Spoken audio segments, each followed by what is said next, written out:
ગ્રામ પંચાયતના સરપંચ પદના ઉમેદવાર ગોવિંદભાઈ નાગદાનભાઈ આહિરે વિકાસને મત આપવા ગ્રામજનોને અપીલ, જીતનો વિશ્વાસ વ્યક્ત કર્યો। સાંતલપુર તાલુકાની પાટણકા ગ્રામ પંચાયતના સરપંચ પદના ઉમેદવાર ગોવિંદભાઈ નાગદાનભાઈ આહિરે વિકાસને મત આપવા ગ્રામજનોને અપીલ, જીતનો વિશ્વાસ વ્યક્ત કર્યો।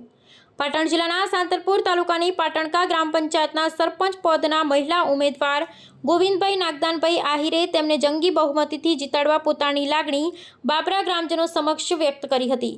જીતનો વિશ્વાસ વ્યક્ત કર્યો છે।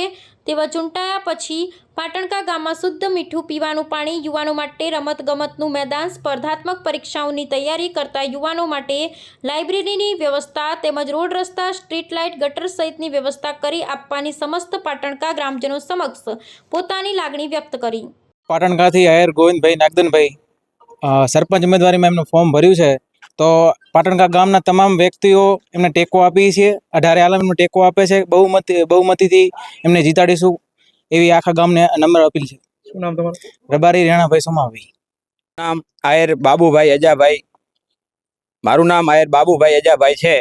અમારા પાટણકા ગામની અંદર ઉમેદવાર તરીકે સરપંચમાં આહિર ગોવિંદભાઈ નાગદાનભાઈ એ સરપંચનું ફોર્મ ભરેલ છે। 18 સમાજનો અમને ફૂલ ટેકો છે અને અમે 18 સમાજ વતી અમે ગોવિંદભાઈને ભારે લીડથી જીતાડશું અને અમે ગોવિંદભાઈ વતી એવું વચન પણ આપીએ છીએ કે જે પણ પંચાયતમાં જે પણ કામો અધૂરા પડ્યા છે એ તત્પર પૂરા કરશું।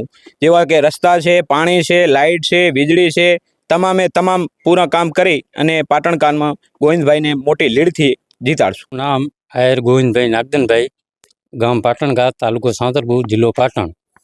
પાટણકા ગ્રામ પંચાયતની ચૂંટણીના સરપંચના ઉમેદવાર તરીકે મેં ઉમેદવારી નોંધાવી છે।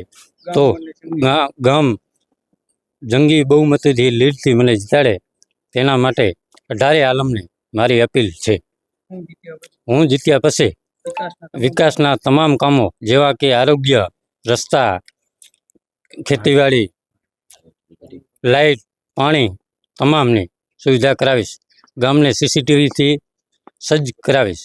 નામ ભારુભાઈ નાગદાનભાઈ, હું બાબરા જૂથ પંચાયતનો માજી સરપંચ છું અને મારા નાના ભાઈ ગોવિંદભાઈ નાગદાનભાઈએ ફોર્મ ભરેલું છે અને 18 આલમનો અમને ફૂલ સપોર્ટ છે અને જંગુ બહુમતીથી જીતાડશે એવી અમને આશા છે। અને હું જ્યારે સરપંચમાં હતો ત્યારે પાટણ જિલ્લાની અંદર શ્રેષ્ઠ સરપંચ તરીકે મેં એવોર્ડ લીધેલો છે। એવી રીતે હું ગામમાં આ વખતે કોઈ પણ વિકાસના કામ છે, કોઈ પણ ગામમાં કોઈ બાકી ન રહે એના માટે પૂરેપૂરી ખાતરી આપું છું।